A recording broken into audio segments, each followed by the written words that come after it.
오늘 읽으신 요한복음서의 본문은 예수님이 세상을 떠나시기 전에 제자들에게 남기신 아주 긴 고별 담화 중의 일부분입니다. 자신의 죽음을 눈앞에 둔 예수님의 마지막 당부와 격려, 약속이라고 할 수 있습니다. 그리고 짧지 않은 3년 동안 동고동락해온 제자들에게 남겨주신 유산에 관한 이야기이기도 합니다. 이제 곧 세상을 떠나게 되는 예수님은 과연 무엇을 제자들에게 남겨주시려고 한 것일까요? 부활절을 이미 지난 이 시점에 예수님의 죽음을 가리키는 이 본문의 선택은 다소 부적합해 보일 수도 있습니다. 그러나 이 본문은 예수님이 자신이 떠난 후 제자들에게 이루어질 일들에 대해 하시는 말씀입니다. 따라서 부활절이 지난 이때 이 본문을 다시 읽음으로 우리는 예수님의 마지막 약속과 유산이 제대로 제자들에게 전해졌는지를 확인할 수 있게 됩니다.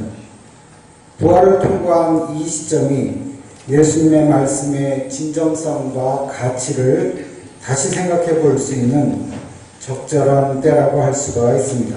오히려 이때가 예수님께서 이 땅에서 겪으셨던 고난의 의미와 목적이 명확히 드러나는 때라고 볼 수도 있습니다. 과연 예수님의 죽으심과 부활은 의미 있는 사건이었을까요? 즉 예수님께서 남기신 약속과 유산은 제자들을 통해서 성취되었고 또 계속 이어지고 있는 것일까요? 오늘의 본문들을 통해서 우리는 그 성취 여부를 판단해 볼 수가 있을 것입니다. 그렇다면 예수님께서 세상을 떠나시기 전 근심과 두려움에 쌓인 제자들에게 주신 약속과 유산은 무엇일까요? 예수님의 약속은 보혜사, 즉 성령을 보내주신다는 것이었고 예수님의 유산은 평화, 즉 세상이 줄 수 없는 평화를 남겨주신다는 것이었습니다. 성령과 평화, 이 두 가지가 이 세상에 홀로 남겨진 제자들에게 남기신 예수님의 마지막 선물이자 유산이라고 할 수가 있습니다. 예수님께서는 제자들에게 세상을 지배할 수 있는 권력을 남겨주신 것도 아닙니다. 세상을 풍요롭게 누릴 수 있는 재물을 남겨주신 것도 아닙니다. 그렇다고 세상에 길이 남을 명예를 물려주신 것도 아닙니다. 성령과 평화라는 어떻게 보면 아주 추상적이고 비현실적인 것처럼 보이는 이 두 가지를 남겨주셨습니다. 이제 제자들은 예수님이 없는 세상에서 성령과 평화라는 이 두 가지의 의지에서 힘겨운 세상을 살아가야 하는 것입니다. 성령과 평화 이 두 가지가 제자들의 고단한 삶을 지탱해주는 버팀목이 될 수 있을까요? 이 두 가지가 제자들을 근심하게 하고 두렵게 하는 세상의 힘들을 물리칠 수 있는 보호자가 되고 위로자가 될 수가 있을까요? 예수님께서 제자들에게 남겨주신 이 성령과 평화는 오늘 예수님의 부활 이후를 살아가는 우리들에게도 동일한 약속과 유산이라고 할 수가 있을 것입니다. 어떤 분들은 예수님을 직접 눈으로 보면 확실히 믿겠다고 말하기도 합니다. 예수님이 세상에 한 번 더 오시면 세상은 확실히 달라질 것이라고 말하기도 합니다. 과연 그럴까요? 복음서를 읽어보면 그렇지 않았다는 것을 알 수 있습니다. 예수님을 직접 본 많은 사람들은 예수님을 제대로 이해하지 못했고 영접하지도 않았습니다. 예수님과 가장 가까운 거리에 있던 사람들 중에서 배신자와 변절자도 나왔습니다. 두려운 십자가를 마주하고는 제자들 모두 다 도망치고 말았습니다. 하늘 아버지의 뜻을 이 땅에 이루시고자 하는 예수님의 강고함은 이 땅의 거짓 평화에 익숙한 사람들에게는 거치는 도리요 제거해야 할 장애물이었기 때문입니다. 따라서 예수님이 제자들에게 남겨주신 약속과 유산, 즉 성령과 평화는 오히려 우리가 예수님을 믿을 수 있는 보다 수월하고 어렵지 않은 방식이라고 할 수 있습니다. 왜냐하면 예수님이 없는 세상에서 예수님의 현존과 임재를 경험하게 하는 중요한 두 가지가 바로 성령과 평화이기 때문입니다. 이 세상에서 예수님 대신 우리가 만날 수 있는 분이 성령이시고 예수님이 함께 하심을 확증해 주는 증거가 바로 평화입니다. 우리가 성령을 체험하고 평화를 이루어 간다는 것은 바로 예수님의 약속과 유산이 우리의 삶을 통해 입증되고 있다는 증거입니다. 성령의 인도하심이 있는 곳이 주님의 평화가 있는 그 자리가 바로 예수님이 함께 하시는 자리입니다. 그러면 우리의 삶 속에서 성령이 함께 하십니까? 우리가 있는 곳에 주님의 평화가 있습니까? 그렇다면 우리를 위한 예수님의 십자가와 부활은 헛되지 않습니다. 예수님의 십자가는 우리를 영원한 생명으로 인도하는 생명의 나무가 되고 예수님이 흘리신 피는 우리를 살리는 생명의 강물이 되기 때문입니다. 이 땅에서의 우리의 삶 속에 성령의 함께하심이 예수님의 평화가 함께하시기를 간절히 기원합니다. 그렇다면 성령은 어떤 분이신가요? 오늘 요한복음서 26절을 보면 예수님은 제자들에게 그러나 보혜사 곧 아버지께서 내 이름으로 보내실 성령께서 너희에게 모든 것을 가르쳐 주실 것이며 또 내가 너희에게 말한 모든 것을 생각나게 하실 것이다 라고 말씀하셨고 또 조금 위 16절을 보면 내가 아버지께 구하겠다.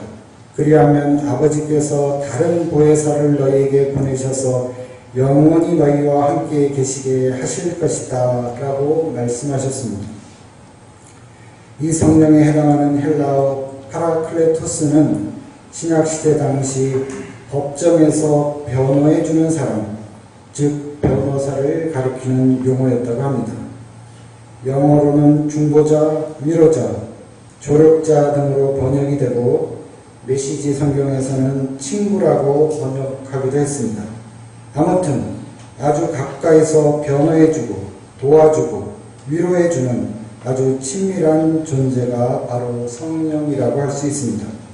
예수님께서는 자신을 대신해 줄 존재로 이 성령의 보내심을 약속하셨고 이 성령이 예수님께서 하신 모든 말씀을 생각나게 하고 가르쳐 줄 것이라고 하셨습니다.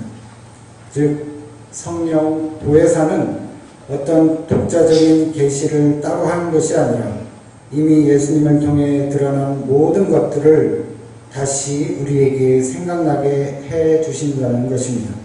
그런 의미에서 우리는 눈으로 볼 수 있는 예수님과는 함께 할 수 없지만 말씀으로 임하신 예수님과는 여전히 함께 있는 것이라고 할 수 있습니다.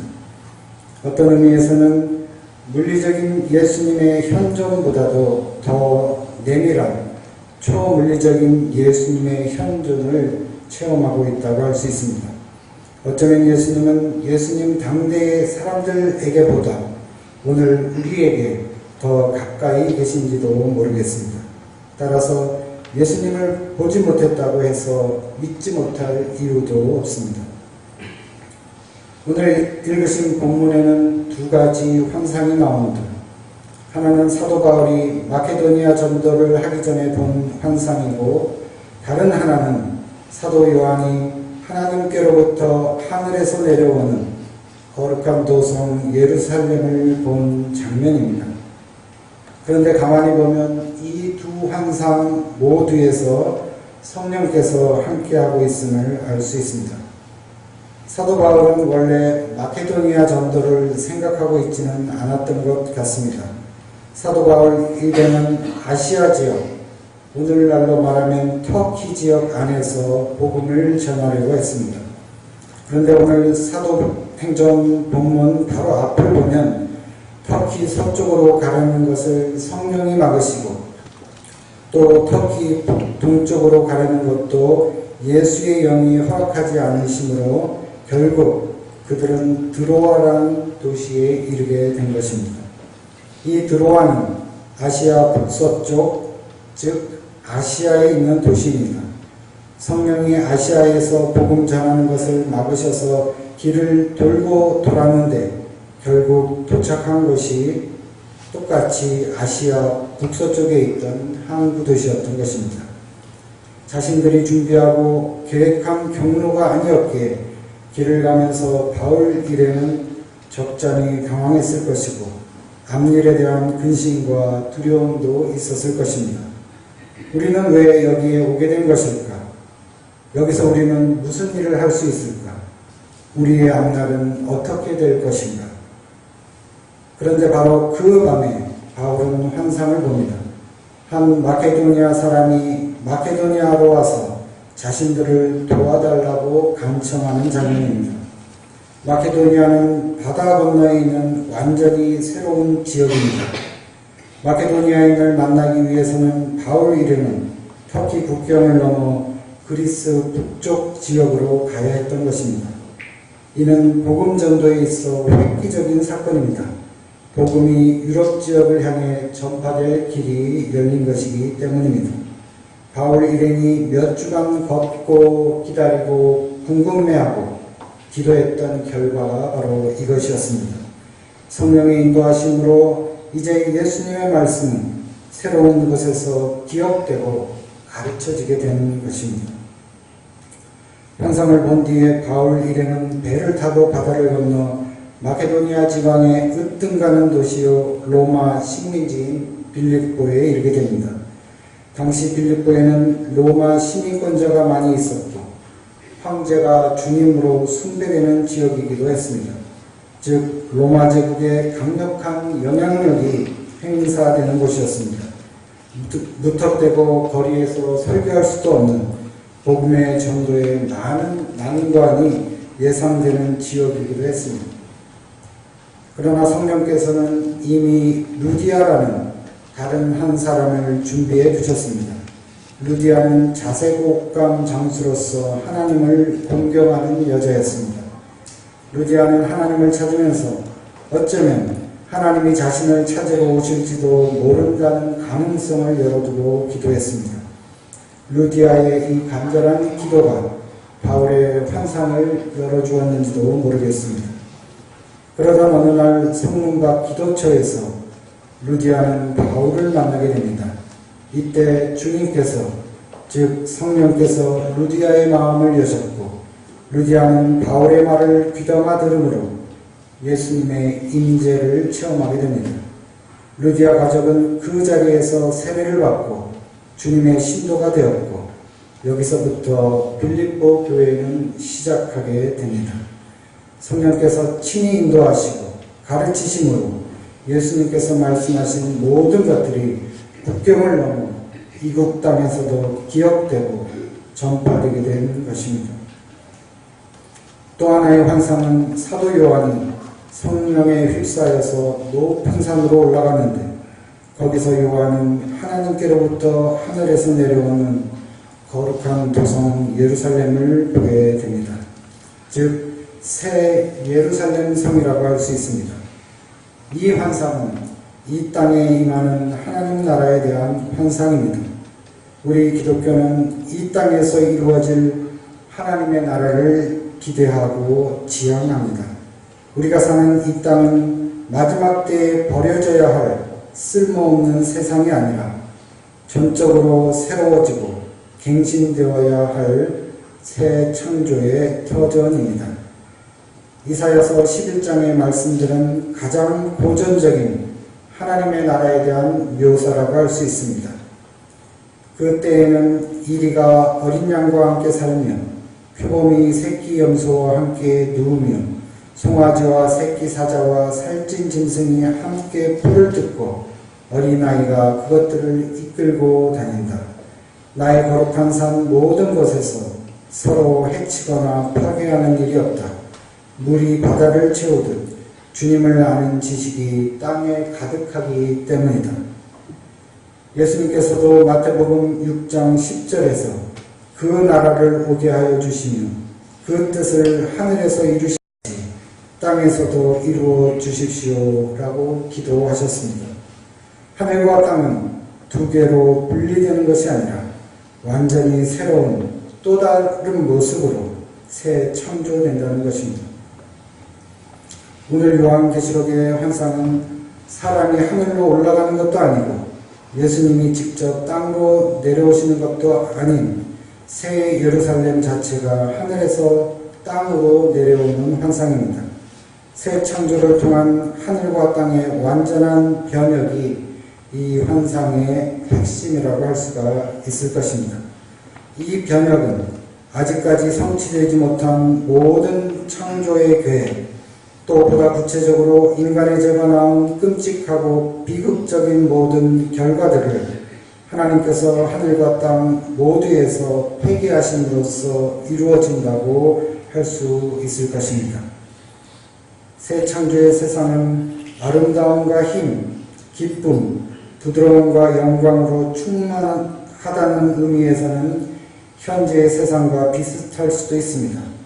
그러나 현재의 세상을 비극적으로 만든 죽음과 눈물, 그리고 죽음과 눈물을 일으키는 모든 위협들은 더 이상 존재하지 않을 것입니다. 그 도성에는 다시 저주를 받을 일이라고는 아무것도 없습니다. 이러한 평화의 나라가 바로 하나님의 나라라고 할 수 있을 것이고, 평화라는 이 한마디가 바로 하나님의 나라를 특징 짓는 키워드라고 할 수 있을 것입니다. 오늘 요한계시록을 보면 이 도성 안에는 심지어 성전마저도 없는데 이는 하나님과 예수님이 바로 성전이 되시기 때문이며 이 세상의 가장 큰 영광이라고 할 수 있는 해와 달도 필요가 없는데 이는 하나님의 영광이 그 도성을 밝히고 예수님이 그 도성의 등불이 되시기 때문입니다. 다시 말해 이 세상에서 최고의 영예를 누렸던 것들도 새 창조의 세계에서는 더 이상 그 영예를 누릴 수도 없고 필요하지도 않게 되는 것입니다. 이는 우리가 세상에 참 소망을 둘 수 없는 중요한 이유이기도 합니다. 우리의 소망은 세상 너머에 있는 하나님의 영광이기 때문입니다. 그리고 그 도성의 넓은 거리 한가운데를 생명수의 강이 흘러갑니다. 이 생명수는 강 양쪽에 생명나무들이 열매를 맺게 하고 나뭇잎을 치료제로 쓰이게 합니다. 이 생명수는 왕성한 생명력과 영원한 생명을 상징합니다. 예수님께서는 요한복음 7장 37절에서 39절에서 이 강을 생수의 강이라고 하셨고, 그리고 이 생수의 강은 예수를 믿은 사람이 받게 될 성령이라고 분명하게 말씀하셨습니다. 즉 하나님의 보좌와 예수님의 보좌로부터 흘러나오는 것이 바로 생명수의 강이신 성령이라는 것을 우리는 알게 됩니다. 따라서 이 새 예루살렘은 성부 하나님, 성자 예수님, 그리고 성령님의 왕성한 생명력에 의해 지속되는 평화의 나라라는 것을 알게 됩니다. 삼위 하나님 간에 유지되는 영원한 평화가 바로 하나님의 나라의 평화라는 것을 알게 됩니다. 그리고 이 평화의 나라로 우리를 인도하시는 분이 바로 성령님이시라는 것을 우리는 알게 됩니다. 그런 의미에서 성령과 평화는 또 하나라는 것을 우리는 생각해 볼 수가 있습니다. 이 새 예루살렘, 세상과는 다른 새로운 평화, 땅 위에 임하는 하나님의 도성은 사람이 만들 수 있는 그 어떤 것이 결코 아닙니다. 또 이 땅에 있는 어떤 것으로 대체할 수 있는 것도 아닙니다. 오히려 오늘 요한계시록의 말씀처럼 땅에 있는 것들은 하나님의 영광 앞에서 허무한 것들이요 완전히 새롭게 변혁되어야 할 것들 뿐입니다. 따라서 이 새 예루살렘은 언제나 또 영원히 하나님의 사랑과 은총의 선물로 남게 되는 것입니다. 하나님만이 주실 수 있는 것, 그래서 세상이 줄 수 없는 것이기도 합니다. 그런데 예수님께서 세상을 떠나실 때 남겨진 제자들에게 주신 것이 바로 이 평화였습니다. 곧 자신이 몸소 겪으실 눈물과 죽음의 비참함을 마주하면서 제자들에게는 하늘로부터 임하는 평화를 선물로 남겨주신 것입니다. 더 이상 제자들이 이 땅에 대한 근심과 두려움 때문에 흔들리는 것을 원치 않으셨기 때문입니다. 그래서 이 땅의 근심과 두려움을 뛰어넘을 수 있는 참 평화를 제자들에게 남겨주신 것입니다. 나는 평화를 너희에게 남겨준다. 나는 내 평화를 너희에게 준다. 너희에게 주는 평화는 세상이 주는 것과 같지 않다. 너희는 마음에 근심하지 말고 두려워하지도 말아라. 사도 바울과 사도 요한이 살았던 시대는 로마 제국의 강력한 힘이 통치하는 시대였습니다. 팍스 로마나, 즉 로마의 평화가 전 세계를 지배하던 시대였습니다. 로마 제국이 추구했던 평화는 억압적인 힘에 근거한 권력, 재물, 명예로 위장된 평화였습니다. 해와 달처럼 빛나는 세상의 영광이기도 했습니다. 그러나 예수님의 평화는 이러한 세상의 평화가 아니었습니다. 예수님의 평화는 그러한 세상적인 가치를 뛰어넘는 평화였습니다. 세상 사람들이 위로만 향해 갈 때 예수님은 아래로 가셨습니다. 이 모습은 이 땅으로 내려오신 하나님의 모습이자 예수님의 모습이기도 합니다. 이 평화는 두려움이 없고 마음의 동요가 없는 평화이고 또 그것은 예수 그리스도만이 줄 수 있는 선물입니다. 이 평화는 예수님께서 더할 나위 없는 근경과 위험한 순간에도 지니셨던 평화이기도 합니다. 예수님의 평화는 우리가 근심하고 두려워하는 것들이 우리가 세상을 사랑함으로 갖게 되는 우상들이라는 것을 드러내 줍니다. 거짓된 우상들에게서는 참된 평화가 나올 수가 없습니다. 헛된 우상을 쫓아다니면 그 자신들도 허무하게 되어 참 평화에 이룰 수가 없기 때문입니다. 이 세상을 떠나시기 전 예수님께서 제자들에게 남겨주신 두 가지는 성령과 평화였습니다. 우리의 삶 속에 성령의 함께하심과 주님의 평화가 있습니까? 그렇다면 이는 예수님의 죽으심과 부활의 능력이 우리와 함께 하신다는 증거입니다. 만약 그렇지 않다면 우리는 우리의 삶을 심각하게 되돌아볼 필요가 있습니다. 우리는 왜 이러한 주님께서 남겨주신 성령과 주님의 평화를 잃어버리게 된 것일까요? 선지자 예레미야는 예레미야서 2장에서 이스라엘 백성의 두 가지 악을 다음과 같이 밝히고 있습니다. 참으로 나의 백성이 두 가지 악을 저질렀다. 하나는 생수의 근원인 나를 버린 것이고 또 하나는 전혀 물이 고이지 않는 물이 새는 웅덩이를 파서 그것을 샘으로 삼은 것이다. 세상이 주는 거짓 평화로 우리는 세상을 감당할 수가 없습니다. 이는 거짓된 세상이 주는 평화가 허무이기 때문입니다. 참 평화는 생수의 근원이신 하나님으로부터 흘러나오는 생명수에 닿을 때 맺혀지는 생명의 열매입니다. 이는 예수님만이 주실 수 있는 참 생명수입니다. 이러한 생명수의 강물이 우리들 마음 깊은 곳에서 차고 넘쳐 참 평화의 기쁨이 강물처럼 넘쳐나는 믿음의 삶이 되시기를 간절히 소망합니다. 다 같이 묵상기도 드리시겠습니다.